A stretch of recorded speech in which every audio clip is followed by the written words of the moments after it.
శ్రావణ మాసం వచ్చేసిందండి. శ్రావణ మాసంలో ఈరోజు మొదటి రోజు, రేపు రెండవ రోజు విధియ. అన్నీ మనకు విశేషాలే కాబట్టి రేపు మనకు విధియ పుబ్బా నక్షత్రం ఉంది, చాలా విశేషము. మళ్ళీ శ్రావణ మాసంలో వచ్చే మొదటి శుక్రవారం. శ్రావణ మాసం అంటేనే లక్ష్మీ కటాక్షం, అటువంటిది ఇంకా శుక్రవారం.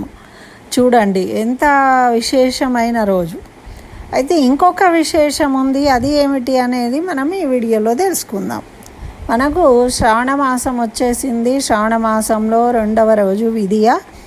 ఈ విధియ రోజు మనకు పుబ్బా నక్షత్రం ఉంటే అదొక ప్రత్యేకత.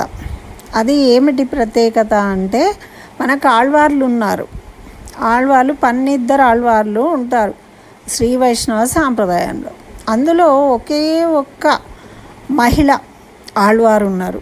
ఎవరు మీకు తెలిస్తే కామెంట్లో తెలియజేయండి. అయితే ఆమె యొక్క తిరునక్షత్రము రేపు పుబ్బా నక్షత్రం. ఈమె ఎక్కడ అవతరించింది అంటే, సాక్షాత్తు భూదేవి స్వరూపంగా మన కలియుగ ప్రారంభంలో శ్రీవెల్లిపుత్తూరులో ఈమె అవతరించి మనకు తన పాటలతోని రంగనాథుణ్ణి మెప్పించింది. రంగనాథ స్వామిని వరించి మెప్పించి రంగనాథుణ్ణే వివాహం చేసుకొని తరించింది. అంటే భగవంతుణ్ణి ఎలా చేరుకోవాలో మనకు ఈ కలియుగంలో దారి చూపించింది తన పాటల ద్వారా. అదే తిరుప్పావై 30 పాశురాలతోని మనము చక్కగా ధనుర్మాసం చేసుకుంటాం. అయితే అటువంటి ఆ గోదాదేవి యొక్క తిరునక్షత్రము ఈ శ్రవణ మాసము విధియ పుబ్బా నక్షత్రం ఉన్నప్పుడు మనం ఆచరిస్తాం. మరి ఈ విశేషమైన రోజు మనం ఏం చేయాలి అంటే, శ్రీ వైష్ణవ సాంప్రదాయంలో మన ఆచార్యులు రామానుజాచార్యులు ఏమంటారంటే, గోదాదేవి మొక్కిన మొక్కులను తీర్చాడు కాబట్టి ఆమె అన్న అని పిలిచిందనమాట.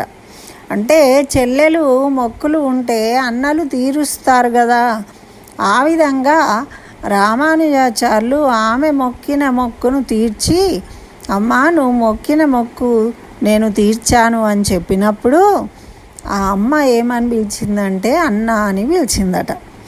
అప్పుడు అందుకని ఆమె మనందరికీ కూడా ఆడపడుచు. ఈ కలియుగంలో మనందరికీ ఆడపడుచు ఆ గోదాదేవి. కాబట్టి ఆడపడుచుకు ఏం చేస్తామండి, మనము చక్కగా ప్రతి సంవత్సరం కూడా వడిబియ్యం పోస్తాము, సారె పెడతాము కదా. అమ్మవారికి వడిబియ్యము అంటే ఏమేం పెట్టాలి?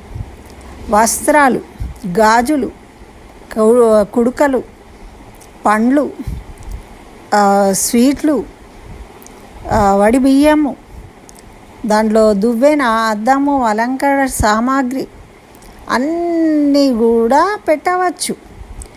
స్త్రీ ముత్తైదువకు అలంకరణ సామాగ్రితో సహా అన్ని రకాలుగా దాంట్లో సమర్పించుకోవచ్చు. అయితే మరి ఇవన్నీ పెట్టాలంటే ఎట్లానండి అంటే, మన భక్తే దానికి నిదర్శనం. భక్తితో భగవంతుడు ఏమన్నాడు, పత్రం పుష్పం ఫలం త్రోయమన్నాడు. ఇన్ని నీళ్ళు పోయి అభిషేకం చేయి భక్తితో. అంటే త్రికరణ శుద్ధిగా నువ్వు ఏది సమర్పించినా, నువ్వు సమర్పించేది ఏది భావించితే అదే అయిపోతుంది. పట్టు చీర పెడుతున్నా అనుకొని 2 అక్షంతలు వేసినా భక్తితోని నువ్వు వేస్తే ఆ పట్టుచీర పెట్టిన ఫలితాన్ని అమ్మగారు ఇస్తుంది మనకు. అటువంటి భక్తి త్రికరణ శుద్ధిగా మనము సంకల్పించుకొని ఇతర ఆలోచనలు లేకుండా అమ్మవారికి పూజించుకోవాలన్నమాట. అయితే ఈ విధంగా మనము దేవాలయాలకు వెళ్ళి, ఆ వైష్ణవ దేవాలయాలలో ఆండాళ్ళు ఉంటుంది కదా, ఆ గోదాదేవికి అందరూ వడిబియ్యాలు సమర్పిస్తారు రేపటి రోజు. మరి ఇంకపోతే మనకు శ్రావణ శుక్రవారం కాబట్టి మనం ప్రదోష వేళలో లక్ష్మీ అమ్మవారిని పూజిస్తాం. మరి లక్ష్మీ అమ్మవారిని పూజించడము అంటే ఈ శ్రావణ మాసంలో తప్పకుండా మనము శ్రీ సూక్త సహితంగా పూజించుకోవాలండి. శ్రీ సూక్త సహితంగా పూజించుకొని చక్కగా పాలతో చేసిన పాయసాన్ని నివేదించాలి రేపు మొదటి శుక్రవారం. ఈ విధంగా ఎవరైతే చేస్తారో వాళ్ళు చక్కగా అనంతమైన భోగభాగ్యాలను అనుభవిస్తారు అని మనకు పెద్దలు చెప్తారన్నమాట. అదేవిధంగా ఈ గోదాదేవిని మనం ఎందుకు ఆరాధిస్తాము అంటే, గోదాదేవిని ఆరాధించిన వాళ్ళకు పెళ్ళి కాని అమ్మాయిలకు పెళ్ళిళ్ళు అవుతాయి. ఇలా ఒడి బియ్యాలు పోసి నమస్కరించుకొని మనం సంకల్పం చేసుకున్నట్టయితే సంతానం కాని వాళ్లకు సంతానం కలుగుతుంది. మరి ఏ కోరికైనా, ఆమె భూదేవి కాబట్టి ఇల్లు కొనుక్కోవాలి అని కోరిక ఉన్నవాళ్ళు ఆ సంకల్పం చేసుకొని అమ్మవారికి నమస్కరించుకొని మనము ఈ విధంగా వడి బియ్యాన్ని సమర్పించడం వల్ల మనకు ఈ సంవత్సరంలోగా మన కోరికలు నెరవేరుతాయి. అంటే ఎప్పుడు మనం చిత్తశుద్ధితోని నమ్మకం కలిగి త్రికరణ శుద్ధిగా భక్తితో చేసినప్పుడు తప్పకుండా మన కోరిక నెరవేరుతుంది.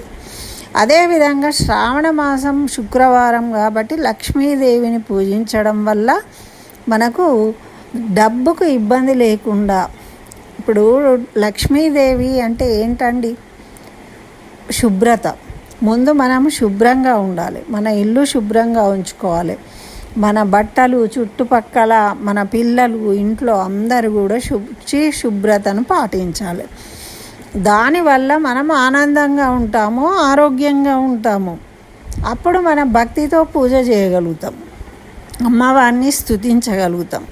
చక్కగా ఇంటిల్లిపాది కలిసి కూర్చుని అమ్మవారిని పుష్పాలతోని చక్కగా అష్టోత్తర శతనామాలతోని అర్చించుకోవాలి.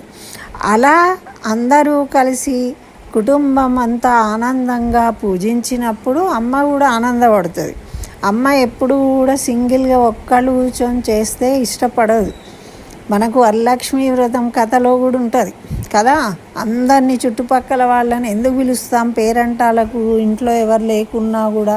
ఇప్పుడంటే మనకు ఇళ్ళల్లో ఎవరు ఉంటలేరు, కానీ నాటి కాలంలో కుటుంబంలో కనీసం 10 మంది ఉండేవాళ్ళు. ఆడవాళ్ళు 4-5 ఉండేవాళ్ళు, అందరూ కలిసి చేసుకునేవాళ్ళు పూజలు.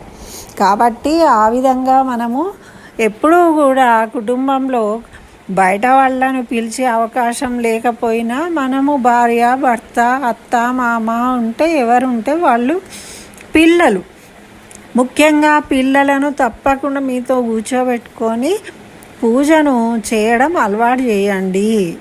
అయితేనే వాళ్ళు మొక్కై వంగ అనేది మానై వంగదు. ఇప్పుడు పూజ చేయడం ఏంటో తెలుసుకుంటే వాళ్ళు అదే అలవాటుగా పెద్దగైనా కూడా చేసుకుంటారు. కానీ 20 ఏళ్ళ తర్వాత మీరు ఈ పూజ చేయాలరా, నువ్వు ఇది పద్ధతి అంటే వాడికి ఏం ఇంట్రెస్ట్ ఉంటుందండి. కాబట్టి మనము మన పిల్లలతో చేయించి మన విధి విధానాలు, సాంప్రదాయాలు అన్నీ కూడా వాళ్ళకు అందియాలి. ఇవన్నీ మన ఇంట్లో జరగడము అంటే లక్ష్మి స్థిరంగా మన ఇంట్లో ఉంది అని అర్థం. ఎందుకంటే మన పిల్లలు ఆరోగ్యంగా ఉంటారు, ఆనందంగా ఉంటారు, బాగా చదువుకుంటారు. ఇవన్నీ తెలుసుకున్నప్పుడు ధర్మాచరణ అంటారు దీన్ని.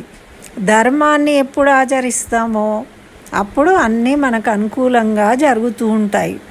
మనము ఎప్పుడు కష్టం వచ్చినా కూడా భగవంతుడు సిద్ధంగా ఉంటాడు.